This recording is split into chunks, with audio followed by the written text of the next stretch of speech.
La laine de verre en fait est un matériau parfaitement recyclable qui malheureusement aujourd'hui est encore envoyé en enfouissement soit à l'incinération. Chez Resolation, nous avons en fait développé un processus de recyclage qui permet à récupérer la laine, la recycler et après réintégrer dans la production de la nouvelle laine de verre. Ça se passe en fait sur notre site de production de Visé.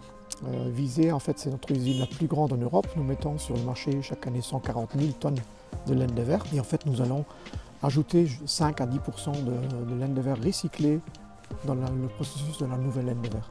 C'est vraiment un cercle fermé en économie circulaire. On est très fiers d'avoir en fait mon partenaire Idelux. C'est vraiment le premier partenaire au niveau intercommunal à offrir une solution aux citoyens.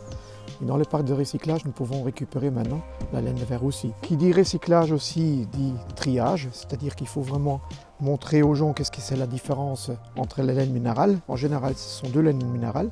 Par contre, on fait la distinction entre laine de roche, que vous trouvez ici à gauche, et laine de verre à droite. La laine de verre, donc c'est beaucoup plus moelleux, c'est différentes couleurs aussi. Et on trouve ceci généralement dans les sous-toits, donc c'est un bon isolant. Comparé à la laine de roche qui, elle, est beaucoup plus opaque. Plus sur le sol, je vais dire, on peut marcher dessus. Que ceci, c'est beaucoup plus mou. Puis ça irrite aussi, donc les gens savent déjà quand ils viennent, quelque chose qui irrite. C'est un peu les matières généralement qu'on met dans les containers ici qui vont être recyclés. Et ceci retourne alors dans l'encombrant non combustible chez nous autres.